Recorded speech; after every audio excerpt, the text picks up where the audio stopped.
이번 시간에는 저번 시간에 이어서 우리가 유튜브를 활용하거나 아니면 부동산 마케팅에 블로그를 하거나 여러가지 SNS를 이용해서 마케팅을 많이 하게 되는데요. 이 우리가 취급하는 부동산 물건마다 약간의 효과적인 측면에서 차이가 있습니다. 그래서 어떤 물건이 어떤 마케팅에 최적화되어 있는지 그런 부분에 대한 내용을 가지고 말씀을 드려보도록 하겠습니다. 자, 화면 보시죠. 네, 제가 취급하는 부동산 물건 유형 중에서 대표적인 물건들을 제가 구분을 해놨는데요. 자, 먼저 여기 화면을 보시는 것처럼 녹색으로 되어 있는 것은 블로그가 강한 거고요. 주황색으로 되어 있는 것은 균형, 그 다음에 빨간색으로 된 것은 유튜브가 마케팅 효과가 좋은 것들을 제가 표시를 해놨습니다. 물론 이제 물건마다 또 지역마다 약간의 편차가 있지만 비중이 약간씩 달라야 된다는 거예요. 우리가 보통 마케팅을 할 때 대표적인 우리 부동산 중개업에서 활용하는 마케팅은 크게 두 가지입니다. 블로그 마케팅, 그 다음에 유튜브 마케팅. 물론 이제 유료로 하는 키워드 광고나 여러가지 파워링크나 여러가지 이제 네이버 부동산, 그 다음에 직방이나 이런 유료 채널들을 이용하는 방법도 있지만, 이제 유료를 제외한 무료로 할 수 있는 마케팅 중에서 우리 부동산 중개업에 가장 잘 먹히는 마케팅은 블로그와 유튜브다.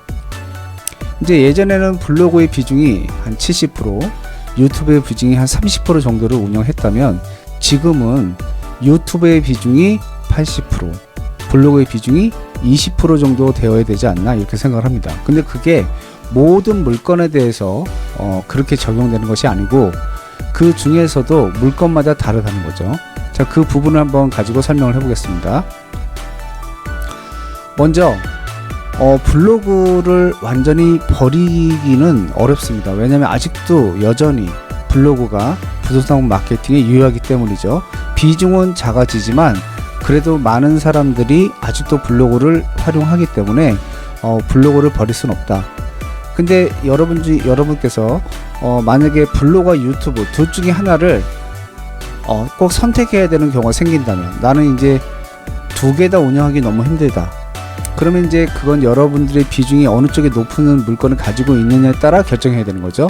예를 들면 유튜브만 전념을 해도 어느 정도 수익이 발생하는데 큰 문제가 없는 그런 물건들은요, 전원주택, 토지, 공장 정도, 이렇게 세 가지를 보시면 될 것 같습니다. 이 세 가지는 유튜브에서 가장 효과가 좋은 그런 물건 유형이고요.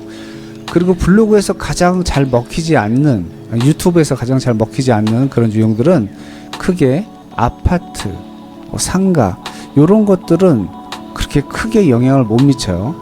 특히 이제 아파트 전체적인 주변 입지를 설명하거나 상가의 주변 입지, 앞으로 개발 가능성, 잠재력, 가격 상승 여력, 이런 걸 설명할 때는 어차피 아파트도 상가도 다 괜찮은데요.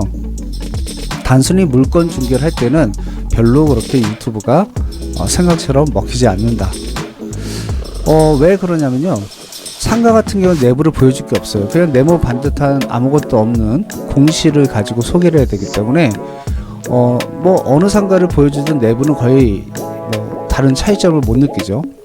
또 아파트 같은 경우도 아파트에 집중을 하시는 분들 같은 경우에는 평형이 내가 단지 내 상가에 있는 경우 내가 취급하는 아파트가 평형이 정해져 있어요.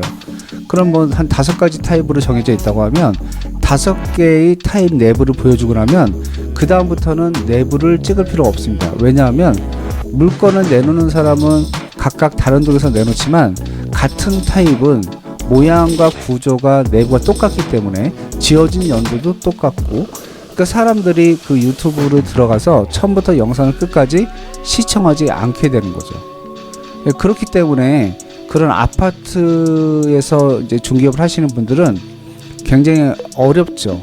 왜냐하면 여러 가지 다양한 물건들을 보여줘야 되는데 항상 똑같은 스타일로밖에 찍을 수 없기 때문에, 그래서 이제 제가 추천하는 방법은 아파트 단지 내에서 중개업을 하시는 분들은 아파트만 취급하지 말고 그 주변에 당도, 주택, 빌라 이런 것도 취급하길 권합니다.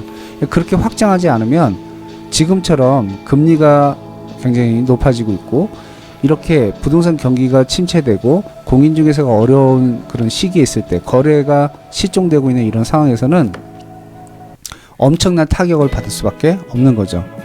자, 그러면 블로그에는 어떤 것들이 효과가 좋으냐? 아파트 상가, 그 다음에 분양, 이런 것들이 굉장히 효과가 좋고요.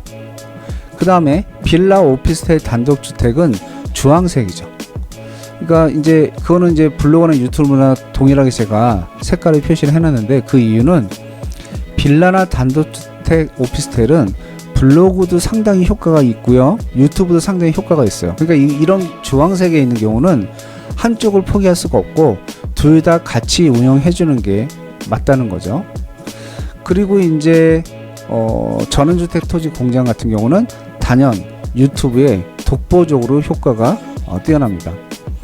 지금 이제 전체적으로 부동산 경기가 안 좋고 또 지금 아파트 가격은 계속 하락을 하고 있고, 그럼 이런 추세는 당분간 유효하다고 볼 수 있고, 적어도 2023년도 상반기까지는 제가 볼 때는 부동산 경기가 살아날 가능성은 희박하다라고 저만 그러는 게 아니라 많은 전문가들도 그렇게 예상을 하고 있기 때문에 여러분들도 이제 내가 이런 어려운 시기를 어떻게 극복하고 수익을 창출할 수 있는 거 있을까에 대한 그런 심각한 고민을 할 때가 지금 온 것 같고요. 그럼에도 불구하고 유튜브를 운영하는, 또 유튜브를 열심히 하고 있는 많은 회원님들 같은 경우에는 영향을 안 받진 않아요. 지금 경기가 전체적으로 침체되다 보면 유튜브를 시청하는 숫자도 좀 줄어들고 거래도 줄어드는 건 맞아요. 그건 전체적인 경기가 그렇기 때문에 뭐 유튜브만 이런 상황에서도 엄청나게 떼돈을 번다거나 이렇게 말할 수는 없지만 타격을 덜 받죠. 블로그나 이런 걸 치중하시는 분들, 또 예를 들면 뭐 전원주택을 하시는데 블로그만 치중하시는 분들과 유튜브를 하시는 분들, 당연히 차이가 많이 나죠. 유튜브를 하시는 분들이 당연히 수익이 배가가 되는 거죠. 그리고 마케팅을 하는 사람과 하지 않는 사람과 차이, 뭐 예를 들면 예전에 뭐 내가 100만원을 벌었다, 100만원을 벌었다, 이런 분들이 유튜브를 운영한다. 그러면 수익이 최소 200에서 300 정도를 벌 수 있을 것이고, 뭐 블로그를 운영한다, 뭐 200만원 정도 벌 수 있다고 보면, 지금 현재 경기가 안 좋은 시점에서 어떻게 되느냐? 예전에 경기 괜찮을 때 블로그 운영해서 200만원 벌었다면 지금은 한 100만원 정도? 그 정도 벌기도 쉽지 않은 거고, 유튜브에서 300을 벌었다면 지금은 한 230, 40만원 정도? 이런 식의 수익이 지금 경기가 안 좋아서 줄곤 있지만, 그래도 여전히 여러분의 수입원의 가장 근본이 되는 마케팅은 유튜브가 되어야 한다. 그리고 그 중에서 아파트에 집중을, 또 상가에 집중을 하고 계신 분들은 반드시 블로그를 치중을 하되 유튜브도 같이 병행을 해야 된다. 왜냐하면 마케팅은 계속 바뀌어요.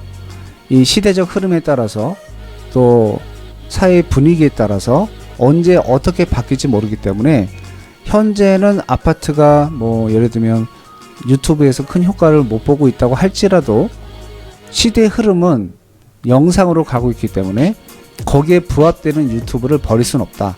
그래서 유튜브와 블로그에 대해서 둘 다를 같이 운영해야 되지만, 내가 취급하고 있는 물건에 따라서 어떤 곳에 치중을 더 할 것인가에 대한 심각한 고민을 해보시고, 만약에 이 둘 다 하지 않고 있다면 블로그를 먼저 시작해야 될까, 유튜브를 먼저 시작해야 될까 라고 고민하고 계신 분들이 있다면 둘 다 해야겠지만 저는 유튜브를 먼저 시작하는 것이 좋지 않을까. 왜냐하면 대세는 영상이기 때문이죠. 네, 오늘 이와 같이 내 물건에 맞는 어떤 마케팅을 해야 되는 것인가에 대해서 좀 설명을 드려봤습니다. 네, 다음 시간에는 더 좋은 정보로 여러분 찾아뵙겠습니다. 감사합니다.